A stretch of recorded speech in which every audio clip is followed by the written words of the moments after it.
Hello my dear students, I welcome you all on my YouTube channel Curious Physics, and today I am going to start the third part of this chapter Current Electricity, which is basically the third chapter of your NCERT book.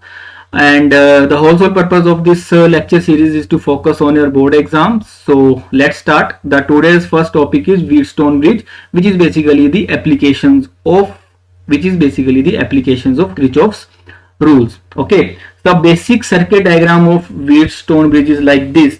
Here it is consists of approximately 5 resistances, 4 to 5 resistances, which is connected in this way. You can say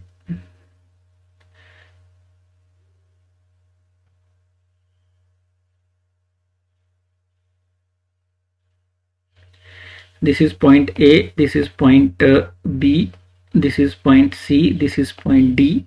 A and C is connected to a battery.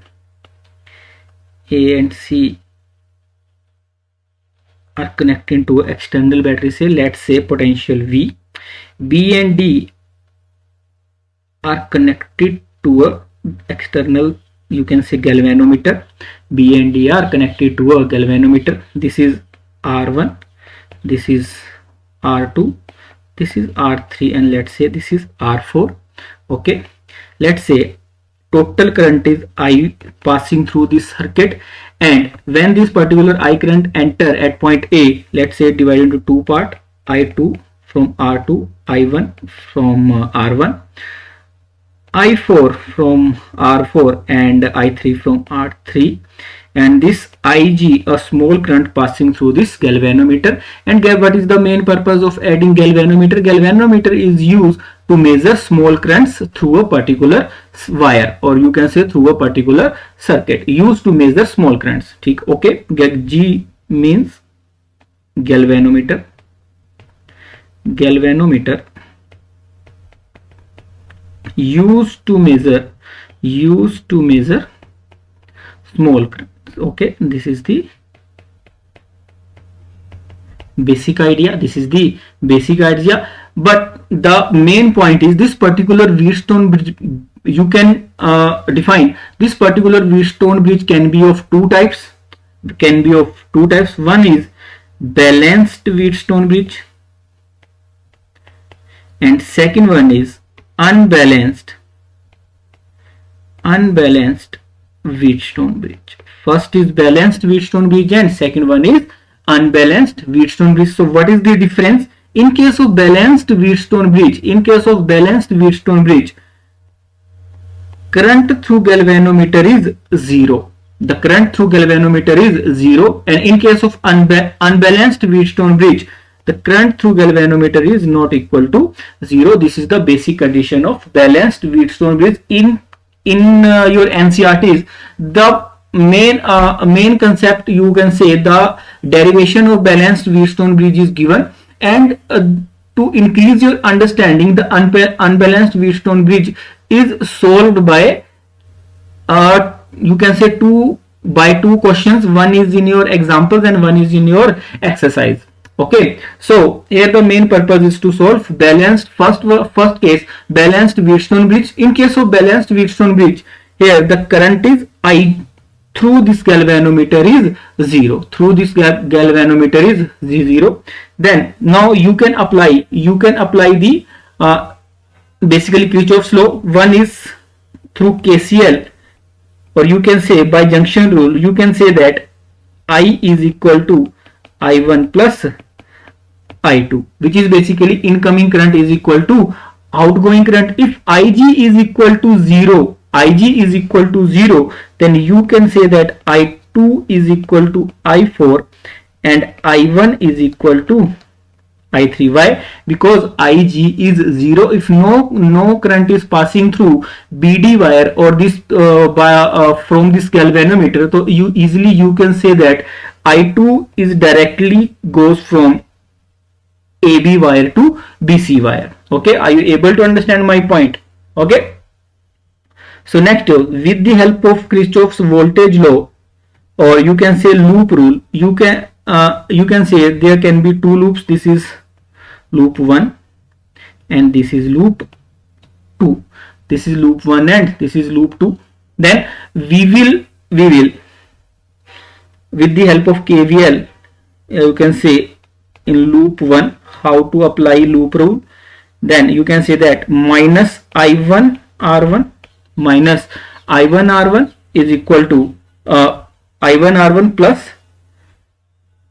I2 R2.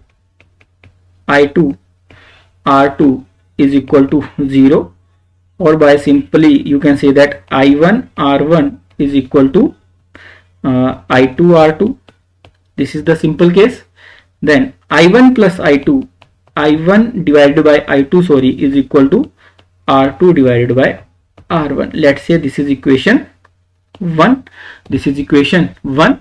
Similarly, by applying loop rule in second case, you will get minus I4 R4 minus I4. As I said, if the direction of current and direction of loop is same, then you will write minus, and direction is opposite, then you will write plus. I3 is equal to 0. Then you can simply write I4 R4 is equal to I3 R3, and you can write I4 by I3 is equal to R3 by R4. This is equation 2. Then you can also write I4 is equal to I2 and I3 is equal to I1. Then I4 is equal to, I guess I4 is equal to I2. I4 is equal to I2. I4 is equal to I2 as for this from this equation, and I1 is equal to I3. So here you can also write I2 by I1 is equal to R3 by R4. And now you can say also write that I1 by I2 is equal to R4 by R3. R4 by 3. This is you can say this is equation 3.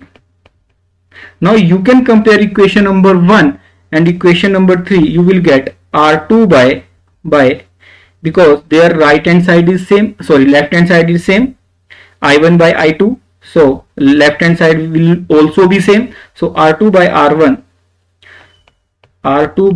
R1 is equal to R4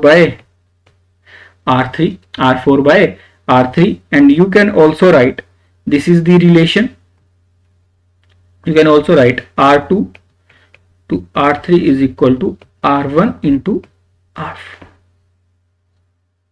And this is the basic idea. R2 into R3 is equal to R1 into R4, mean to say that the diagonally opposite, the multiplication of diagonally opposite resistances will be equal in case of balanced Wheatstone bridge. In case of balanced Wheatstone bridge, and this particular balanced Wheatstone bridge is used in practically to find the unknown resistance. The practical form of Wheatstone bridge is balanced Wheatstone bridge is meter bridge. So this is any resistance you can find. If 3 resistances are given, you can find the value of force resistance. You can find the value of force resistance. Are you able to understand my point? These two relations are only will be there if and only this is the case of balanced Wheatstone bridge. If this is not the balanced Wheatstone bridge, or you can say that the current Ig or the current passing through galvanometer is not equal to 0, then this relation cannot be found. Okay, if there is a question given to you about Wheatstone bridge, the first thing what you have to do, you have to find this particular Wheatstone bridge is balanced or not. And the simple case, if the Wheatstone bridge is balanced, in case then you have to just multiply the diagonally opposite resistances. If R2 into R3 is equal to R4 into R1, this is only the case in case of Wheatstone bridge. First, what you have to do, you have to just check the Wheatstone bridge is balanced or not.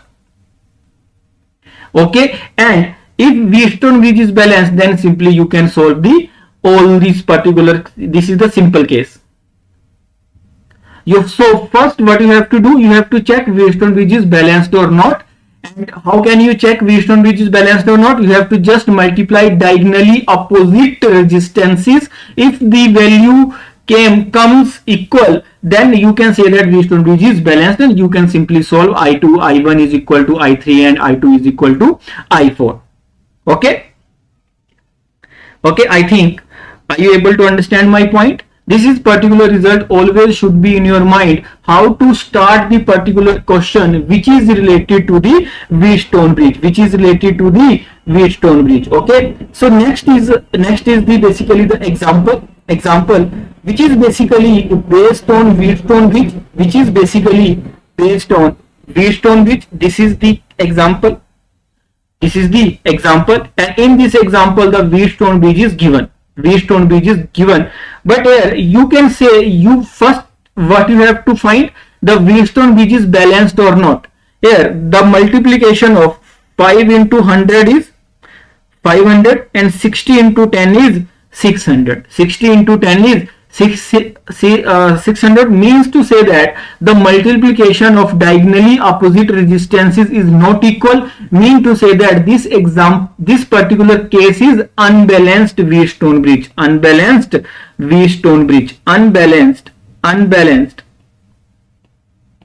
Wheatstone bridge. Are you able to getting my point? And this particular question can be solved with the help of basics, and the basics means you have to apply Kirchhoff's rules. Okay, so here you can this can be loop 1, this can be loop 2, and this can be loop 3, and let's say Ig current is passing through this particular galvanometer which is having the resistance 15 ohm. Okay, and the external source having this particular potential is 10 volt. Okay, so let's start. We will see how to solve this particular unbalanced Wheatstone bridge. Let's say I current is passing through this circuit and I1 passing through this 100 ohm resistance, I2 is passing through this 60 ohm resistance, Ig from point B, if Ig let's say passing through galvanometer, then I1 minus Ig is passing through arm BC, and same way if this particular current Ig is entered at point D, and this particular current add to this particular current I2, and from this the DC arm will get the current I2 plus Ig. Okay, so loop 1, how to write equation loop 1, let's say direction of loop 1 is this direction. Loop 2, you can choose any direction, it's up to you, and even you can choose the directions of currents, it's up to you. But in the end, if you get the results in minus, then it means the direction of current is opposite which you have chosen. Okay, so let's say this is the direction of loop 2, and in 3 you can say that this is the direction of loop 3. Okay, now write the equation for loop 1. For loop 1 equation will be minus 100 I1, okay, minus Ig into 50, and plus I2 into 60 is equal to 0. You can say this is equation 1. Then for loop 2, you can write the equation, you can start from point B. For loop 2, value will be I1 minus Ig minus into 10. Okay, then plus, you can say then plus 5 into I2 plus Ig, again plus Ig into 15 is equal to 0. This is equation number 2. Are you able to understand my point? Are you able to understand the basic idea? Then you can say in loop 3, in loop 3, the basically you have to write the equations.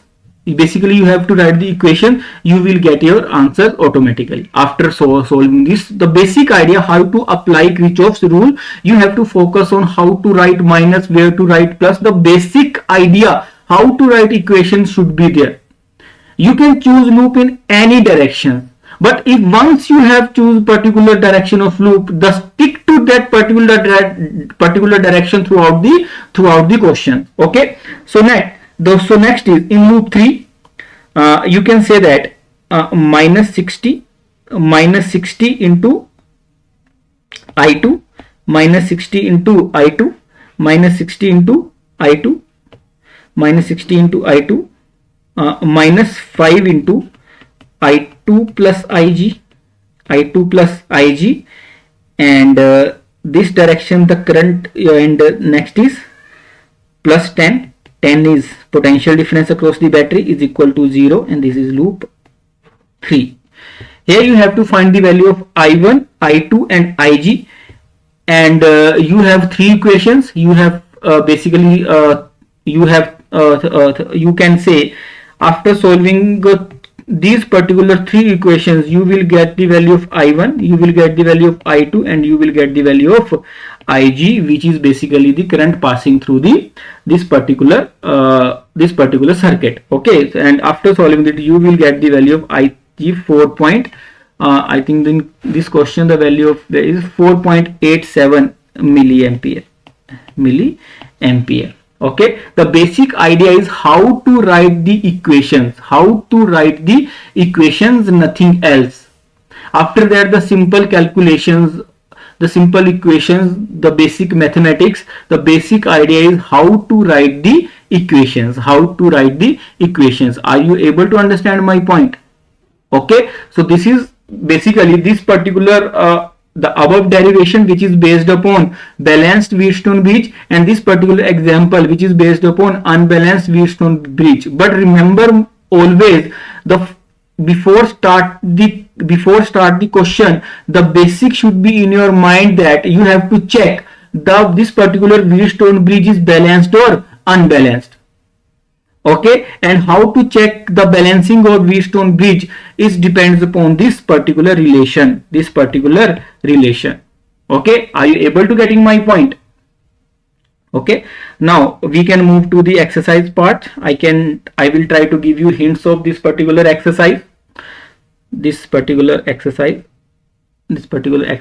question number 1, the storage battery of a car has an EMF of 12 volt. If the internal resistance of the battery is 0.4 ohm, what is the maximum current that can be drawn from the battery? And the maximum current simply will be I is equal to EMF of the battery divided by internal resistance, which is 0.4. You can say 12 by 0.4 will be the answer.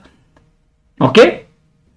Second question is, a battery of EMF 10 volt and internal resistance of basically 3 ohm is connected to a resistor. If the current in the circuit is 0.5 ampere, what is the resistance of the resistor? What is the terminal voltage of the battery when the circuit is closed? Okay, so internal resistance is given. Then you can simply say that I is the current, 0.5 is equal to EMF of the battery, internal resistance of this particular battery, and external resistance. So here 0.5 will be equal to 10, which is the EMF of the battery. R is this, and you can easily get the value of R. And you can say the terminal voltage. You can say that the meaning of terminal voltage is the voltage available or the potential available for the circuit, and EMF, what EMF is the maximum value of potential, and from this maximum value some potential is consumed by the internal resistance. So the formula for terminal voltage from this R you can find, and the terminal voltage you will be V is equal to E minus I, and I is basically the current through the circuit, which is 0.5, and small r is the internal resistance. The V is the you can see the value of terminal voltage V is equal to EMF minus I into R, and in this formula R is the internal resistance. R is the internal resistance. Are you able to getting my point?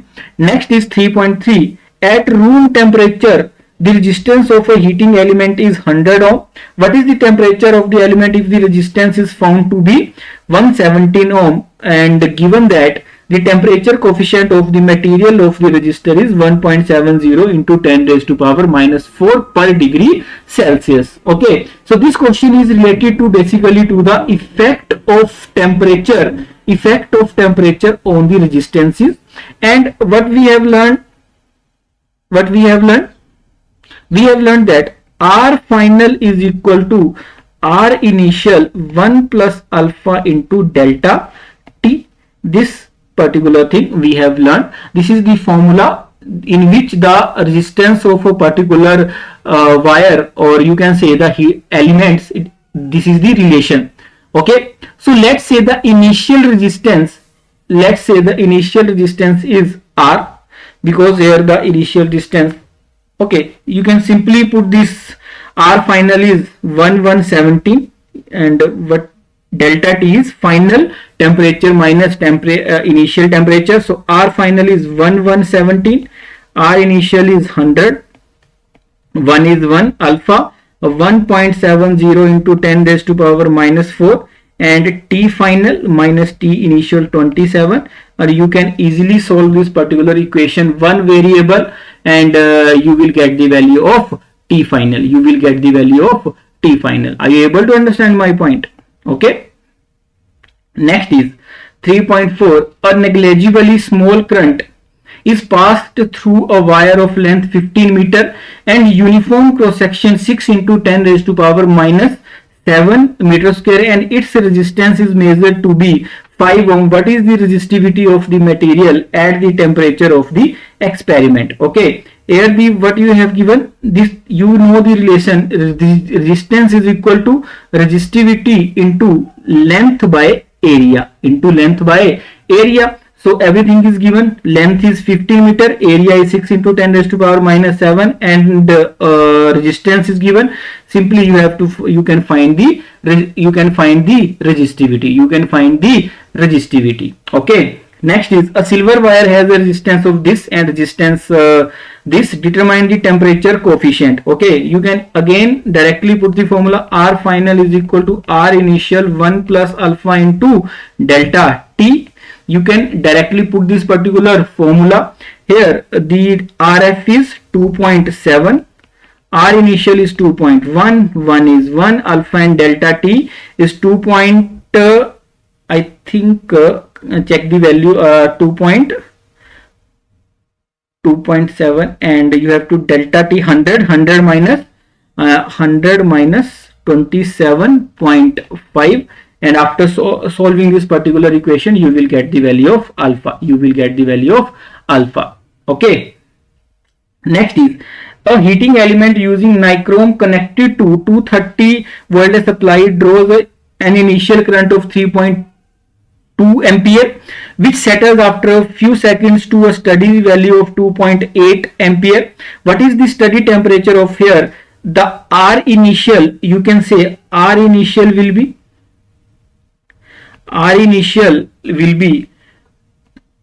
230 by 3.2. R final will be 230 divided by 2.8. Initial temperature is 27 degree. You have to find the value of T final, and alpha is given 1.70 into 10 raised to power minus 4 degrees per degree Celsius. Everything is given to you. You have to put these values in this particular same formula. You will get your answer. Try to solve the questions by yourself. Video is important if you have not learned this particular chapter, but try to solve all the derivations and all the questions by yourself.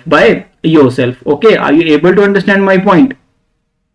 Next is again question number 3.10. This particular question is same as that particular example. This is balanced Wheatstone bridge or unbalanced Wheatstone bridge, because the multiplication of 10 into 10 is 100 and 5 into 5 is 25, mean to say that this is unbalanced Wheatstone bridge. This is unbalanced Wheatstone bridge. So you can, that question is same, everything is same. Here the extra part is this particular resistance, mean to say that at that particular third loop, this can be loop 1, this can be loop 2, and this can be loop 3. In your loop 3 you have to write the equation for this particular resistance, or you can say that you have to add just one term. Try to solve this example by yourself. Your confidence will boost if you get the right answer. Your confidence will boost if you get the right answers. Okay, this is loop 1, this is loop 2, and this is loop 3. Ditto question, same to same, which we have just solved. You can say that this question, same to same as this question. Everything is same. Obviously basically the numerical values are different, but the extra resistance is there. So in this particular equation 3 you have to just add one particular case, remaining terms are same. I hope you are able to understand my point. Try to solve this question by yourself. Okay, next question 3.8. Next question 3.8 is basically a very good question, which will increase your basic understanding. A storage battery of EMF 8 volt and internal resistance is being charged by a 120 DC supply using a series resistor. What is the terminal voltage of the battery during charging? Okay, when external source is charging a battery, you can say that 120 volt is charging a battery of 8 voltage. So you can say that 8 volt is consumed by the battery. So if 8 volt is consumed by the battery, then what will be the remaining potential which is available for the circuit? 8 volt is consumed by the battery, then what will be the potential available for this circuit? Then the available potential will be 120 minus 8, which is 112 volt, because 8 volt is consumed by the battery. Then the current through the circuit I is equal to 1112, which is the available potential, divided by the total resistance. And if the resistances are in series, then 50.5 plus 0.5, you can simply add the resistance, which is 16. Then the current through the circuit will be approximately, I think the current 7 ampere. The current through the circuit will be 7 ampere. Now the question is, what will be the you can say the terminal potential. What will be the terminal potential across the battery? You can say that. Then you can say potential consumed by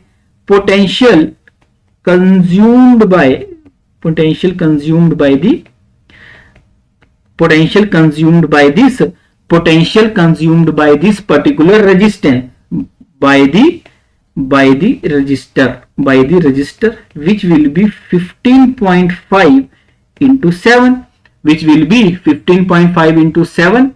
You will get a value. Which will be 7 into 5 35, 3 7 into 38, and I think you will get 10 point something or related to 11. Calculation, can kindly check the calculation. You will get approximately 11 volt. You will get 11 volt. Then what will be the terminal potential? Then terminal potential will be, you will get approximately 110 approximately. Okay, kindly calculate.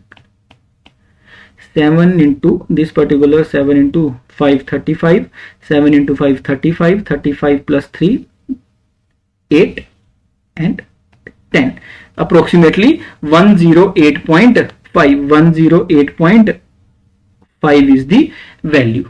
Okay, this is basically you can check the calculations. Okay, and then the terminal voltage will be 120 minus this particular value 108.5 will be the terminal potential. Okay, are you able to getting my point? This is the this is a very good conceptual question. This will be the very good conceptual clarity. For your conceptual clarity, this question is very important. Okay, next is the number density of free electrons in a copper conductor estimated in example. This is this. How long does an electron, you can say electron, how does an electron take to drift from one end of a wire 3 meter long to its other end? The area of cross section is this. We know the formula. The current through a conductor is NEAVD, where N is the, you can say, the number density, or you can say the number of charged particles per unit volume, E the charge on electron, A is area, VD is the drift velocity, and this particular drift velocity can be written as length per unit time.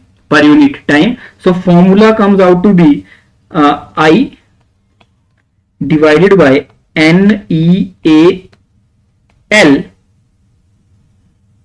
NEAL is equal to 1 by T, and T is equal to NEAL divided by I. The value of N is given to you. N is, I think, 8.5 into 10 raised to power 28. Area E is 1.6 into 10 raised to power minus 19. You already know. Area is basically 2 into 10 raised to power minus 16. 2 into 10 raised to power minus 16, 2 into 10 raised to power minus 16, and length is 3, and current is 3, and you will get your answer. After solving this. Okay, question number, in all exercise, the question number 3.8, you should have the basic conceptual clarity how to solve this circuit. Okay, the basic conceptual clarity should be there while solving the question 3.8, and the remaining questions are simply formula based, and this one is basically the 3.7 is you have to use the KVL, because this particular example is the case of unbalanced Wheatstone bridge. Okay, so try to solve all the questions by yourself. Okay, that will increase your confidence, and the basics will get strong. Okay, so that's all from my side. So take care, keep practicing, and for any feedback you can write in the comment sections. Okay, so thank you so much, take care, bye bye.